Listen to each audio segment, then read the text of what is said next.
Uríquez, que nos estaba visitando desde Brasil, en el marco de las jornadas permanentes de economía política que está organizando el Banco Central de Venezuela. Esta primera sesión de la jornada, que es ahora en noviembre, el tema principal es la crisis del capitalismo, una mirada desde el sur.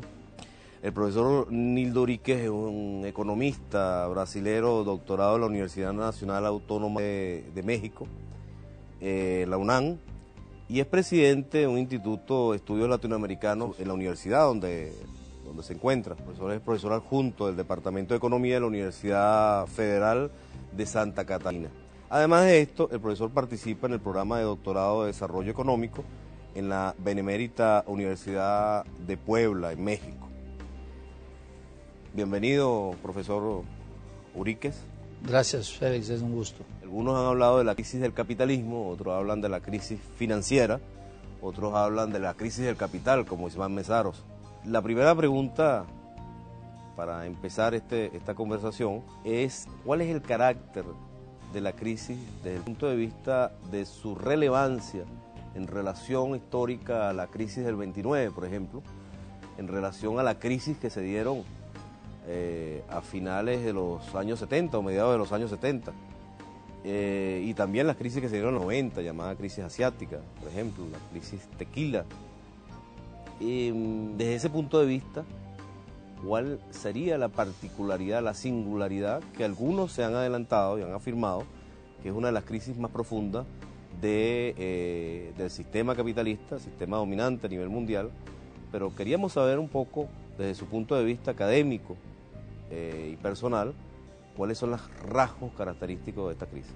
Bueno, yo me sumo a los que plantean que esa es una crisis mucho más profunda, mucho más importante y con consecuencias mucho más graves que la crisis de 29. Y por supuesto, lo mismo vale para las crisis que tuvimos, como la crisis asiática, la crisis mexicana, la crisis brasileña. Es una crisis de larga duración, es una crisis que va a promover cambios muy importantes en la economía mundial, en el capitalismo y en las economías nacionales. Seguramente es una crisis financiera. En la crisis de 29, ninguno de los grandes bancos quebró en Estados Unidos. Ya en esta crisis, más de 168 bancos quebraron, fueron incorporados, desaparecieron, fueron rescatados por el Estado o incorporados por otros bancos. Es decir, es una crisis financiera de largo alcance. Además, no está únicamente limitada a Estados Unidos, afectó el sistema bancario europeo, tiene consecuencias muy grandes para el sistema bancario chino, tiene consecuencias para el sistema bancario en Japón. Es muy extendida la crisis financiera. Por otro lado, no es solamente una crisis financiera. Los flujos de comercio, según la Organización Mundial del Comercio, que es una organización insospechable desde el punto de vista de las clases dominantes, ya informan que habrá una baja del flujo de comercio mundial superior al 7%. Es decir, si observamos la evolución del capitalismo en los últimos años, hay una evolución creciente del comercio mundial. Esta evolución creciente hubo una interrupción muy drástica en el año de 2009 y parte de 2008. Así que hay una crisis comercial muy grande que afectó básicamente la ideología del sistema de que un mundo funciona mejor con el libre comercio. Se reforzó el proteccionismo de todos los países. Vea, yo digo que se reforzó el proteccionismo, no que volvió el proteccionismo, porque lo que le caracteriza a los países desarrollados es, en definitiva, desde la época de Adam Smith, el proteccionismo. Y hay también algo quizás más importante de toda la crisis. Hay un grado de endeudamiento de grandes empresas productivas y la quiebra virtual de tantas otras, entre las cuales Chrysler, General Motors, las grandes empresas estadounidenses de la industria automovilística, ícones del capitalismo mundial, fueron rescatadas por el Estado y por el ahorro de los trabajadores no puede pagar ni siquiera, si tuvieran que finiquitar sus deudas, no podrían pagar las deudas de los trabajadores. Es decir, afecta la producción, la actual crisis, afecta el comercio y afecta el sistema bancario. Desde de septiembre del año pasado, desaparecieron del mundo, de nuestro mundo, 46 millones de empleos, así que afecta muy gravemente a los trabajadores. Es decir, es una crisis que en su primer año de desarrollo ya consumió tamaña riqueza. Es decir, una crisis, por lo tanto, mucho más fuerte que la 29, mucho más intensa y con el alcance muchas veces superior, y cuyas consecuencias vamos a sufrir en los próximos años. Poco haciendo síntesis de lo que usted acaba de mencionar, o sea, la crisis no es solamente financiera. La parte financiera es manifestación de esas diferentes dimensiones, o la parte financiera refuerza los desequilibrios naturales o propios del sistema capitalista. Ahora, profesor, también se ve como que la crisis es algo que llegó ahora. Hay una visión, una convicción de que es algo reciente y que se manifestó en este momento por el evento de la crisis hipotecaria estadounidense. O sea, que fue un desequilibrio. Incluso algunos hablan de la crisis de regulación o la crisis ética también, de la falta de ética en los mercados. Pero ¿no será que esta crisis ya se venía gestando? O sea, fue un desenlace, un evento que tuvo un desenlace en esta explosión, o en esta tormenta, y fue la acumulación de diferentes tendencias o de una tendencia dentro del sistema capitalista, por ejemplo. O sea, estamos hablando de finales de los 70, los 80 y los 90. Mira, José Félix, la interpretación de la crisis hace parte de la disputa política y de la interpretación del mundo. Y de la interpretación del mundo depende las soluciones que vamos a dar. Si los economistas plantean que fue un problema de falta de regulación, como quiere en alguna medida un keynesianismo actual, bastaría con regular los bancos. Mira, los periódicos de hoy de Venezuela informan que el reparto de ganancia para los ejecutivos de Wall Street van a ser gigantescos. Es decir, si habría una falta de ética el año pasado por las ganancias extraordinarias que los ejecutivos tuvieron, eso había que interrumpir. Pero sin embargo se está anunciando el reparto de ganancias para los gestores del sistema igualmente gigantesco. No es un problema moral. Segundo, cuando afectó el comercio, las grandes empresas y los bancos, tampoco es un problema único de regulación del sistema, aunque existe un problema de regulación. Es decir, se dejó una libertad total para gente que no puede tener libertad total. Si queremos tener alguna garantía de estabilidad sistémica, alguna garantía de estabilidad sistémica. Pero más grave todavía, si el diagnóstico era falta de regulación, lo que estamos observando es que en Estados Unidos no se han tomado medidas correctivas para hacer el control sobre el sistema. ¿Usted piensa que las medidas que se tomaron a raíz de la crisis, especialmente en el gobierno norteamericano actual, son insuficientes o van a enfrentar la crisis? Muy tímidas. ¿Por qué no son insuficientes? Muy tímidas porque efectivamente la legislación bancaria en Estados Unidos no han sido objeto de cambio, no ha cambiado la relación del Tesoro con los bancos, no ha cambiado el Tesoro de la Reserva Federal con el sistema. Los gestores de la nueva política de Barack Obama son todos personajes comprometidos con el mundo de las finanzas, que enriquecieron el mundo de las finanzas y que permitieron las posibilidades de especulación sistémica. Entonces, además, hay evidencias muy claras. El economista chileno Orlando Caput revela, por ejemplo, en sus amplios trabajos, sistemáticos trabajos, cómo la tasa de ganancia en Estados Unidos ha disminuido desde 1999 y que solamente podemos decir que mantiene el nivel que tenía en la década anterior, en el periodo de predominio del neoliberalismo, porque las multinacionales estadounidenses hacían transferencias gigantescas de ganancias hacia Estados Unidos. Entonces, la caída tendencial de la tasa de ganancia era recuperada por la transferencia brutal de las ganancias de las filiales de las multinacionales en todo el mundo hacia Estados Unidos. Pero los indicativos eran muy claros. Además, la exuberancia irracional de los mercados, como le gustaba decir a Alan Greenspan, contrastaba con la idea de que había la hipótesis del establishment en Estados Unidos, de la clase dominante en Estados Unidos, era que ahí se gestó una nueva economía basada en desarrollo de alta tecnología y con crecientes ganancias, con una creciente productividad del trabajo, y que esa nueva economía basada en el desarrollo tecnológico permitía y explicaba en gran medida esta exuberancia irracional de los mercados.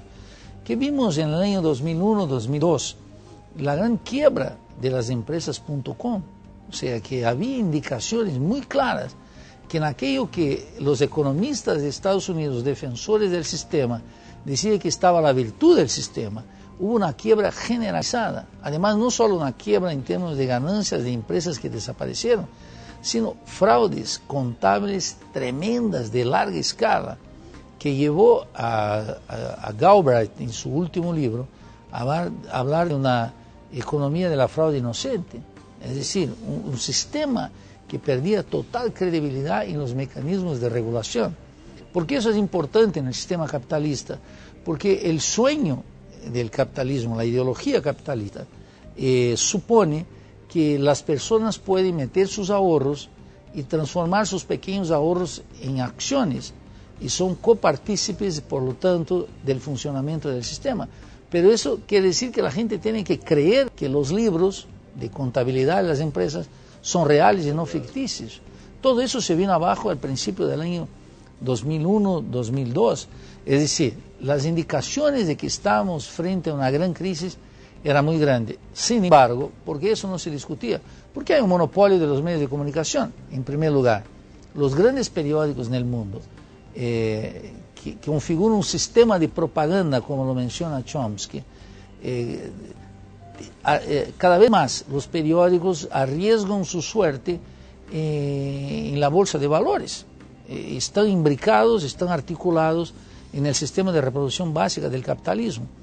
De tal manera que todo lo que el periodismo teme hoy es una opinión pública bien informada. Y no tenemos buena información. Tenemos un modelo de propaganda cuya función básica es reproducir la fe en el sistema de las empresas, de las transnacionales. Es decir, para quien acompañaba el pensamiento crítico que existe en Estados Unidos y en América Latina, sabíamos que estamos ante condiciones muy adversas para el sistema, no obstante la gran fiesta que la clase dominante promovía, afirmando que el capitalismo es un sistema no solo bueno, sino que magnífico, que aseguraría un lugar bueno no solo para los países desarrollados, sino que también para los países subdesarrollados, y no solo para los ejecutivos de Wall Street, sino para la gran masa de la población, que estaba poniendo sus ahorros en acciones de las empresas y con ganancias crecientes. Pero las indicaciones existían, la gente crítica no era escuchada, pero todas sus hipótesis se confirmaron. Ahora bien, usted mencionó algo bien importante que tal vez es un punto común con la crisis del 29, que se refiere o habló de la crisis de un modelo, de una forma de concebir la economía, ¿no? En el 29 hay una crisis de un enfoque teórico y un sustento, digamos, también del pensamiento económico y la ideología y la forma de hacer política de los gobiernos, principalmente de los gobiernos con mayor poder en el mundo, que entró en crisis también, ¿no? Fue el pensamiento neoclásico de ese momento, que no lograba explicar la realidad o las causas de la crisis, pero tampoco lograba dar una salida a esa crisis. Y eso produjo una respuesta bastante crítica y desde un punto de vista de, digamos, de aquel autor de la estructura de las revoluciones científicas, ¿no? Hablaba de una crisis y una emergencia de un paradigma, ¿no? Ese fue el keynesianismo. Desde ese punto de vista, o sea, desde el punto de vista de la crisis del pensamiento o del modelaje, del modelo, o de la promesa de cómo vivir mejor, cómo prosperar, cómo crecer, cómo generar bienestar, cómo se manifestó esa crisis ya en ese ámbito de ese modelo en los últimos 20 años, porque ahora a pocos, uno ve pocos defensores, por ejemplo, de la no intervención del Estado, porque los principales promotores de esta propuesta precisamente tuvieron que acudir masivamente a la intervención del Estado. Mira, no, hay que llevar en cuenta, tomar en cuenta siempre la importancia de la lucha ideológica. El sistema capitalista, los defensores del sistema capitalista son muy hábiles, tienen una gran competencia para crear mitos. Y el primer mito que crearon es que hay que sacar al Estado de la economía. Fueron tan eficaces en eso que millones de seres humanos creyeron y apoyaron esas políticas en toda parte, en los países centrales y también en los países como América Latina. El llamado neoliberalismo aquí está basado en esta creencia, pero es una creencia falsa. El capitalismo no puede vivir sin la sistemática intervención estatal. Cuando el Estado privatiza una empresa, es una clara intervención estatal en favor de los capitalistas, nacionales y transnacionales. Cuando da subsidio, por ejemplo. Cuando el Estado da subsidio, cuando el Estado impone una tarifa protegiendo a un capitalista nacional, es una intervención estatal sistemática. Cuando el Estado limita el derecho de huelga, es una intervención estatal en contra de los trabajadores y en favor de los capitalistas. Cuando el Estado interviene en una empresa para rescatarla después que los dueños la llevaron a la quiebra. Como resultó con la banca, con el sector financiero en Estados Unidos. Con la banca, con el sector productivo, con grandes empresas comerciales. Es decir, el capitalismo es el Estado. El Estado adquirió un carácter de clase en nuestras sociedades inequívoco. Está muy claro. Sin embargo, la gente cree, y creyó durante 2 décadas, como tú mencionabas, que la economía funcionaría mejor sin el control estatal. Bueno, esa ideología se vino abajo ahora. Porque los... Pero disculpe, ¿no hay un doble discurso ahí? Sí, seguro. Por ejemplo, yo promuevo el libre comercio, pero dentro de mi frontera soy proteccionista. Claro, más que... Aquí ideología asume la forma clásica de Marx, que era como falsa conciencia. Y por supuesto, pero lo mismo vale para el libre comercio, desde Adam Smith. Adam Smith en La riqueza de las naciones pone muy claramente, lo dice en 1776, Inglaterra jamás va a aplicar inmediatamente el libre comercio. Creer en eso es creer en una utopía. Pero dice más Adam Smith. Adam Smith lo dijo, mira, quien divulgó esa ideología no es tan inconsecuente cuanto los que creyeron en eso. ¿Por qué?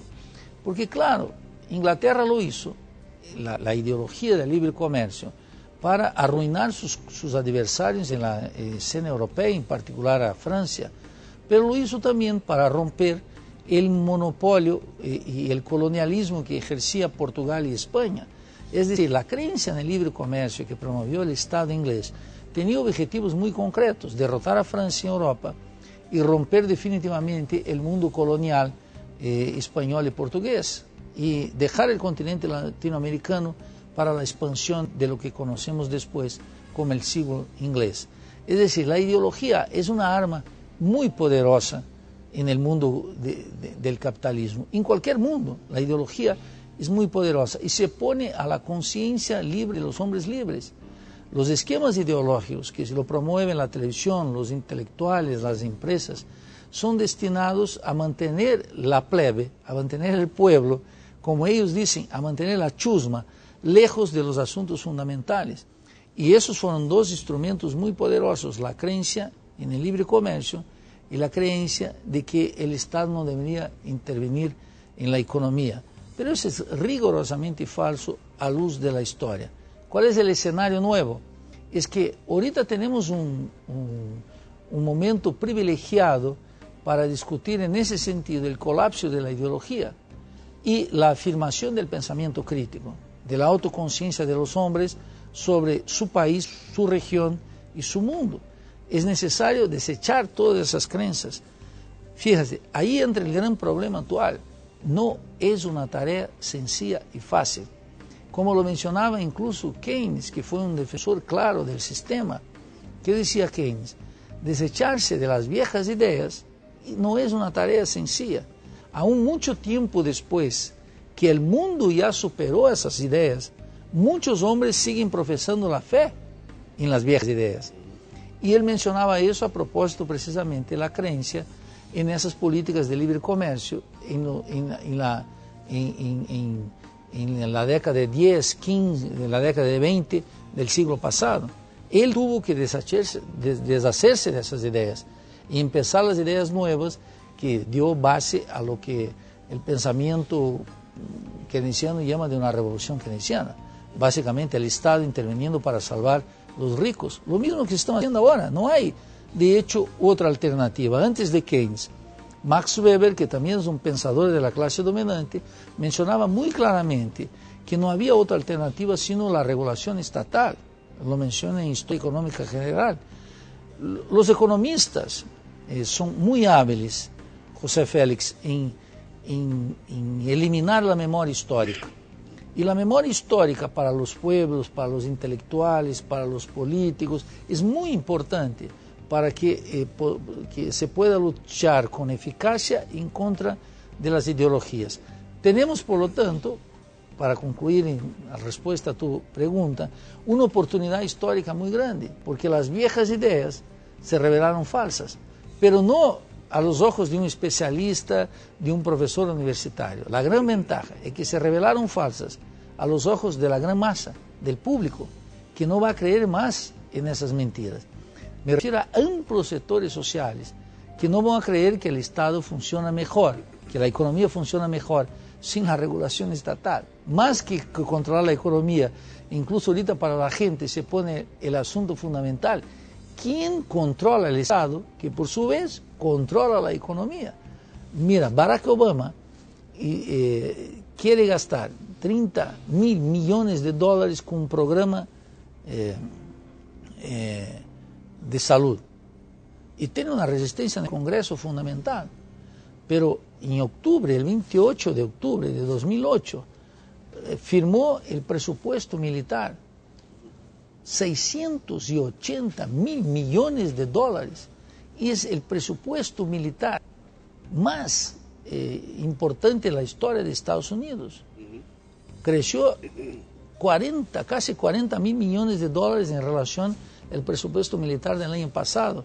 Es decir, ahí se pone para amplios sectores en Estados Unidos y para todos nosotros un asunto sencillo. Mientras el gasto militar crece en Estados Unidos, ¿cómo no hay plata para hacer un programa de salud para 50 millones de estadounidenses que no tienen asegurada ninguna forma de jubilación ni garantía de acceso a la salud?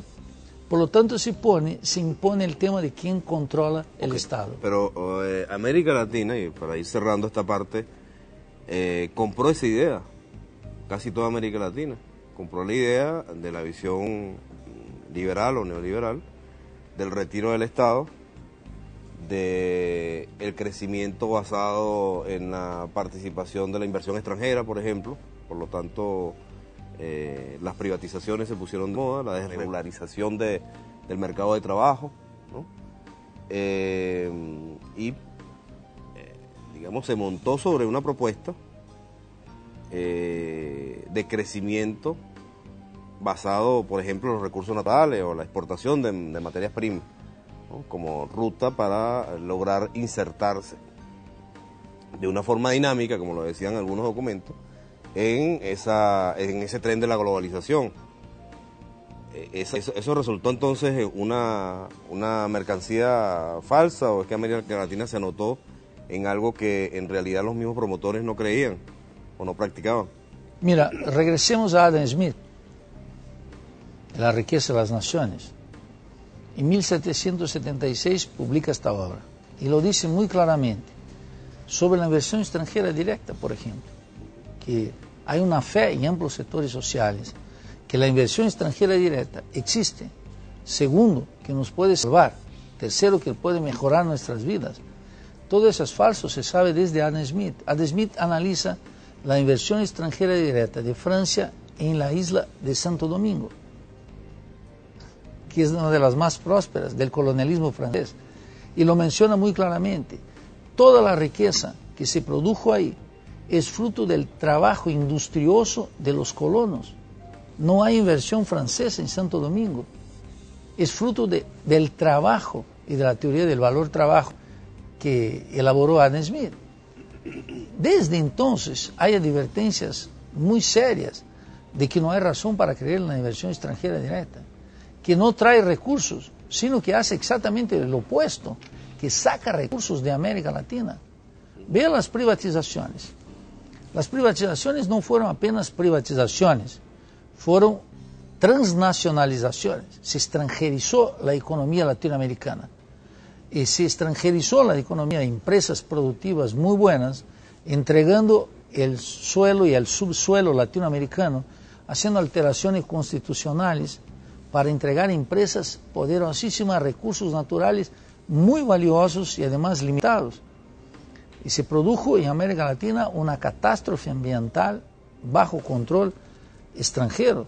Esas empresas llegaron con el ahorro nacional y muchas veces compraron empresas estatales regaladas y 2 o 3 años después empezaron a remeter hacia el extranjero las ganancias y los dividendos. Mandar para los países metropolitanos de tal forma que empezó a aparecer un hueco en el balance de pago de nuestros países. No solo no vino el capital, sino que empezó a salir. Bueno, agarremos por ejemplo el dato de Brasil, la compañía Vale do Rio Doce, la más grande mineradora del mundo, fue vendida para empresarios extranjeros por 3,3 millones de dólares. En este año, las ganancias brutas de esa empresa, es decir, las ganancias antes de pagar los impuestos del Estado, fue de 5.000 millones de dólares. Es decir, se entregó una empresa con un patrimonio gigantesco que en algunos sectores puede seguir produciendo y algunos minerales puede seguir produciendo por más de 80 años con los niveles actuales. Fue regalado. 3,3 mil millones de dólares fue lo que pagó el inversor extranjero en un año que la rentabilidad fue de 5.000 millones de dólares. Bueno, no, claro que la gente crítica sabía que esa era una estafa al Estado y al pueblo, pero no había correlación de fuerzas necesarias para enfrentar. Amplios sectores sociales se convencieron que podría ser mejor. ¿Por qué? Porque fue una habilidad, una astucia muy grande de los empresarios, de las clases dominantes, de un sector de los políticos, de las transnacionales, imputar al viejo desarrollismo latinoamericano todas las deficiencias del subdesarrollo. Fue una astucia de la razón, un golpe intelectual muy grande, convencer a la gente que la inflación es el principal problema del pueblo, que la ineficiencia estatal, que era real, podría ser corregida con la presencia privada, que los niveles de productividad serían más elevados en la iniciativa privada y que los salarios podrían crecer mucho más que siendo salarios del Estado. En fin, la astucia de un sector supo explotar las deficiencias del sistema en favor de su propuesta. Nos pone, por lo tanto, en este momento una tarea semejante, es decir, cómo nosotros vamos a crear conciencia crítica en el seno del pueblo. Es decir, cómo vamos a transitar, o sea, producir el paso de una conciencia ingenua que yo creo que domina todavía el debate. Es decir, la gente tiene una gran desconfianza del sistema capitalista. Ya no cree en el poder de las transnacionales, ya no cree en las beneficios de la inversión extranjera directa, ya no cree que el Estado es un monstruo. Pero todavía esta conciencia que yo llamo ingenua, es decir, no controla todos los determinantes de nuestra vida social, dar paso a una conciencia crítica. Es el punto en donde estamos y es la gran tarea política. Es una tarea, por lo tanto, del debate intelectual, de la formación política de amplios sectores sociales. Bien, pero para hacer propuestas tenemos que tener una producción de pensamiento, una producción intelectual. Creo que América Latina generó en un momento determinado esa producción intelectual y todavía la sigue generando, pero digamos que tuvo en los años 60, 70, incluso a finales de los 70, un florecimiento en términos de hacer propuestas desde América Latina. Incluso, digamos que el título de esta jornada, o este evento de esta jornada, esta primera fase, se refiere a una mirada desde el sur. Ya para ir culminando esta conversación, nos podría adelantar algo que lo vamos a conversar en enero, de paso, en febrero, si no me equivoco, cuando hablemos del pensamiento latinoamericano. Si nosotros necesitamos, o sea, si la academia, y no es un asunto de la academia, los países, las naciones, necesitan los pueblos, ¿no? Necesitan de herramientas teóricas, conceptuales, propias. ¿Cuál es nuestro acervo? ¿Cuál es nuestra herencia? Y si eso tiene vigencia, ¿no? Porque también ese pensamiento entra en crisis, ¿no? O entró en digamos, en un sometimiento, un silencio. Porque yo recuerdo que en los 90 ya leer a Celso Furtado, a mí me pasó personalmente, me pasó que Celso Furtado, una persona en pleno época donde empezó a predominar el pensamiento único, te decían que eso estaba obsoleto, ese pensamiento de la dependencia, o el pensamiento estructuralista cepalino. Eso es algo obsoleto, eso que desde hace 20 años o más fue silenciado, o perdió la misma capacidad de difusión y de discusión en América Latina, al menos en los centros de discusión más visibles como las academias. Yo sé que se mantuvo latente, pero ¿qué podemos comentar sobre ese aporte de América Latina, esa resistencia desde el punto de vista intelectual, tanto de Prebisch como de Furtado, como de Rui Mario Marini, y sobre todo los brasileros tuvieron un aporte significativo? Bueno, siempre tienen un aporte significativo numéricamente, ¿no? Pero desde el punto de vista de las propuestas. Sí, es una contribución latinoamericana, hecha a muchas cabezas, pero yo diría lo siguiente: indudable un terreno en que el capitalismo fue victorioso fue que produjo en América Latina lo que yo llamaría una gigantesca y muy profunda reforma intelectual.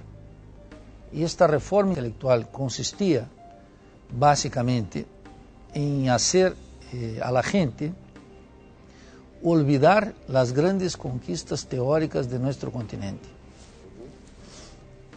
No solo eso, no solo olvidar, sino que considerar un error conquistas teóricas de validez universal. Pero el olvido está lleno de memoria, como decía el poeta. Claro, y una de las funciones fundamentales de la filosofía, lo definía Adorno en la Escuela de Frankfurt, es la lucha de la memoria en contra del olvido. Es precisamente lo que plantea el poeta. Bueno, eso solamente puede ocurrir en condiciones históricas muy específicas, como la que estamos viviendo. ¿Qué planteaba la economía política inglesa desde David Ricardo? Que sería muy bueno para todos que estuvieran integrados bajo el sistema capitalista, que el comercio exterior podría ser un instrumento bueno para los dos lados que estaban en negociación. ¿Y qué hizo Prebisch en 1949? Agarró una línea de precios y contestó violentamente al postulado ricardiano, lo que llamaríamos la teoría ricardiana del comercio exterior. No es real que todos ganan. Prebisch agarró la teoría ricardiana y fue a verificar si era válido para América Latina. Y se dio cuenta que los precios de las mercaderías que exportábamos tenían una tendencia de baja, y lo que importábamos tenía una tendencia de alza. Bueno, a esa brecha llamó a deterioración de los términos de cambio. Muy bien, esa es una conquista teórica inmensa, un paso dado por la conciencia burguesa latinoamericana, pero lo que recuperemos ahí es un núcleo racional, es decir, es una gran observación crítica hecha por Prebisch. ¿Suficiente? No, obviamente insuficiente, pero un punto de partida muy importante porque contestaban la teoría clásica hecha por los ingleses. Este paso es luminoso porque implica que los latinoamericanos saben pensar por su propia cabeza, aun cuando están limitados por una conciencia burguesa como de la Raúl Prebisch. En 49, por lo tanto, empezó la economía política latinoamericana que el Banco Central de Venezuela empieza a recuperar con estas jornadas. Entonces existe en América Latina un pensamiento crítico y un pensamiento propio. Y también es una astucia de la razón de los vencedores hacer ocultar eso. No solo que no existe, sino lo que existe es expresión del irracionalismo. Entonces agarremos, por ejemplo, la gran tradición de la economía política inglesa y la tradición de Adam Smith, David Ricardo. David Ricardo planteaba que el comercio exterior y una globalización del comercio exterior podría ser muy bueno para todos que participaban en ello. Bueno, este cuento fue posible su vigencia hasta 1949, con un economista argentino llamado Raúl Prebisch. Desde la realidad latinoamericana empieza a checar la hipótesis y observa que al contrario del postulado supuestamente universal, científico, racional de los ingleses, de la economía política ricardiana, no era vigente en América Latina. ¿Qué hace Prebisch? Agarra una serie de precios de 1870 a 1940, casi 40, y observa que los precios de las mercancías que los latinoamericanos exportan tienen una tendencia de baja, y observa que al contrario, el precio de las mercancías que los latinoamericanos importan crecen cada vez más.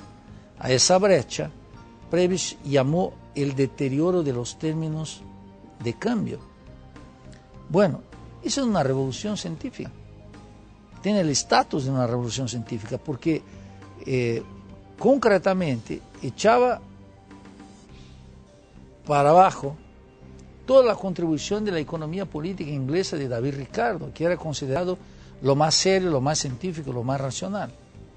Bueno, eso era un momento de la conciencia crítica latinoamericana, limitada ¿por qué? Porque Prebisch pensaba que como exportaban productos agrícolas y minerales e importaban productos industriales, bastaría con industrializar América Latina para equilibrar los precios. Vimos que el mercado mundial, más concretamente que el capitalismo no funciona así, que el capitalismo en escala global tiene la capacidad de administración monopólica de los precios. Y por lo tanto, Alemania hoy es el país que más comercializa café en el mundo, pero no produce un pie de café. Es decir, tiene la capacidad de determinar el precio del campesino de Veracruz, en México, de la selva colombiana o del sur de Brasil. Y no tiene un único pie de café. Hay que entender que es el capitalismo, con sus multinacionales de la producción, del comercio, de la banca, de seguros, de servicios financieros, los monopolios. Bueno, este paso, Raúl Prebisch, que lo hace en 1949, funda lo que se llama la economía política latinoamericana, que tiene por lo tanto 50 años y que de manera muy conveniente lo está rescatando el Banco Central de Venezuela en hacer las jornadas latinoamericanas sobre la economía y el pensamiento latinoamericano, la economía política latinoamericana. Y además lo hace ¿en qué momento? En un momento en que el mundo parece desarmado intelectualmente. Pero no es el mundo que está desarmado intelectualmente, son las clases dominantes que están desarmadas intelectualmente. Están desarmados porque a los ojos del gran público, que estaba alejado de la discusión pública sobre sus propios asuntos y su propio futuro, toda la ideología que fue organizada y difundida en las últimas 2 décadas ya se echó por tierra el libre comercio, la no intervención estatal, el capitalismo como el modelo más racional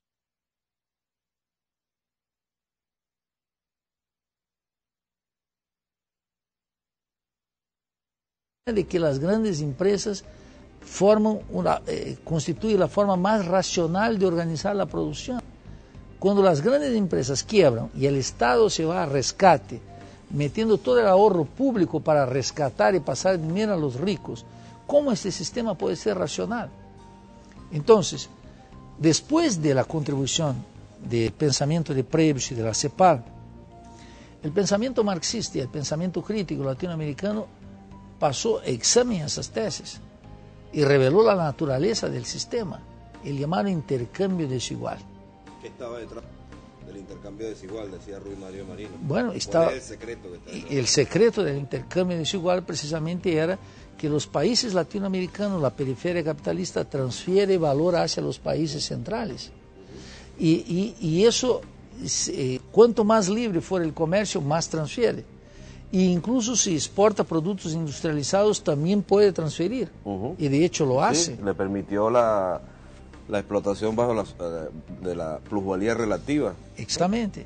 Acumulación bajo el régimen de la plusvalía relativa. Y por otro lado, era alimento barato y materia prima para los países centrales. También. Claro. Entonces, al mismo tiempo que hacía eso, implicaba acá una sobreexplotación de la fuerza de trabajo. Claro. ¿Por qué? De hecho, porque los empresarios acá, como forma de contrarrestar esta pérdida de ganancias que se dirigía de la periferia hacia el sistema central, la única forma de hacer la compensación era echar mano de lo que estaba bajo su control, la fuerza de trabajo, y por lo tanto remunerar el trabajo por abajo de su valor. De hecho, es la única teoría que puede explicar por qué en América Latina hay un desarrollo capitalista tremendo y lo que vemos es que se reproduce de manera ampliada todas las características del subdesarrollo. A este respecto, Andrea Gunder-Frank formuló de manera impecable la síntesis de nuestro desarrollo. Y él decía, ¿aquí habrá desarrollo capitalista? Sí. ¿Bajo qué modalidad? La modalidad de subdesarrollo. Por eso la expresión el desarrollo del subdesarrollo. Es decir, hay aumento de la productividad, hay relaciones capitalistas de producción y hay una ampliación de la miseria. La última fase, no solo la ampliación de la miseria, hay más de, según el dato conservador de la CEPAL, 300 millones de latinoamericanos que son entre pobres y miserables, que es una estadística muy conservadora. Pero hoy seguramente con una estadística decente, más rigurosa, llegaremos a la conclusión que 80% de los latinoamericanos están bajo la línea de pobreza y la línea de miseria, lo que es un diagnóstico muy crítico del sistema capitalista. En sociedades que no son más agrarias, como los años 50, sino que son sociedades urbanas, que incorporó una dosis muy grande de violencia y que implicó que las clases dominantes acá hicieran una digestión moral de la pobreza. La pobreza pasó a ser un asunto que no se discute, un asunto que es casi normal al sistema. Pero si queremos producir otro mundo, un mundo de iguales, una república de iguales acá, no podemos tolerar esta digestión moral de la pobreza. Además, si observamos los resultados concretos del sistema, podemos decir que el sistema no es bueno en la periferia capitalista. Y podemos decir mucho más, que no es bueno para el planeta. Se incorporó otras dimensiones del desarrollo y del subdesarrollo. Crímenes ecológicos gigantescos en la periferia capitalista. De hecho, estamos viviendo en la periferia capitalista, especialmente en América Latina. Lo que tenemos, José Félix, es una importantísima tradición en el campo crítico para recuperar. Por lo tanto, el evento que hace el Banco Central de Venezuela se insere en esta gran batalla de las ideas que estamos teniendo en América Latina y en el mundo. Pero no deberíamos estar preocupados como Banco Central, como todos los bancos centrales, principalmente en la meta de inflación, por ejemplo. Es un problema la meta de inflación. No estaríamos equivocados tratando este tipo de temas, por ejemplo? No, yo creo que en este aspecto Simón Rodríguez nos da una lección a todos nosotros latinoamericanos. O inventamos o erramos.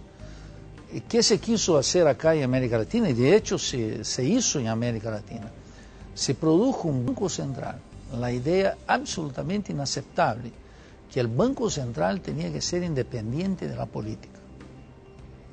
Un autor como Schumpeter, que es un autor conservador, dijo, bueno, el Banco Central tiene que mantenerse lejos del pueblo, porque si el Banco Central habla, deja al rey desnudo. ¿Y qué pasó? El Banco Central estuvo con el involucro de ser un Banco Central independiente, lejos de la gente. Pero ¿cómo podemos dejar la moneda sin el control de la política? Es un absurdo. Más absurdo todavía. Es una locura, pero una locura que tiene lógica. Hay método en esa locura para reproducir acá un adagio de una importante figura intelectual, que es una locura dejar el Banco Central de manera independiente, porque no era independiente. En general, el Banco Central en América Latina y en los países centrales está bajo control de los banqueros o de gente que trabajó para los banqueros. Entonces, se elaboró un modelo que secuestraba la administración de la moneda del mundo de la política, nada más equivocado. La moneda no es un instrumento neutro, es un instrumento de poder, de cohesión social, y por lo tanto tiene que estar bajo control de la población.